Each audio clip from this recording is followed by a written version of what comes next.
So, yon mga kakaldero, samahan po ninyo akong gumawa ng turon. Pero, iba po ang ating gagamiting saging.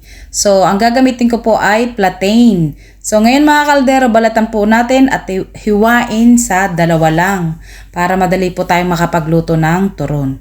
So, ininita po natin yung kawali, tas ilagay po natin yung saging na kung tawagin ay plantain. So, hintayin po lang natin siyang mag golden brown mga kakaldero. At yun na nga mga kaldero, golden brown na po ang ating saging.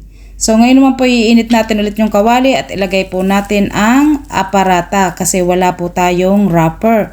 So ito na nga mga kaldero, hintayin po lang natin mag golden brown at saka po natin siya i-flip. Yan. Kasi golden brown na po yung kabila, so baligtarin po natin. So ito na nga mga kaldero at ready na ang ating aparata. So ngayon, lalagyan po natin ng cheese. Maraming cheese. Kasi buong cheese mga kaldero ang ginamit kasi wala akong cheese na yung basta yun na yun mga kaldero. So yun nga mga kaldero, nilagay ko na po yung saging. Tapos itry po nating i-fold sa gitna para hindi na siya i-roll mga kaldero.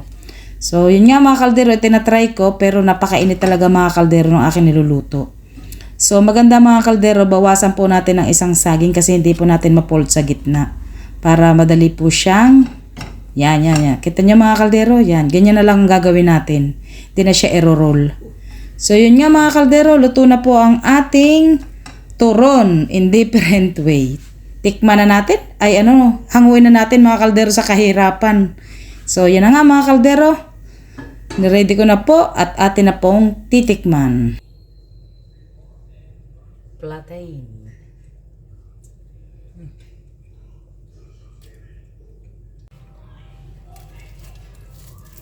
So, ngayon mga kaldero, tikman naman po natin yung ginawa kong turon. Yan. So, yum.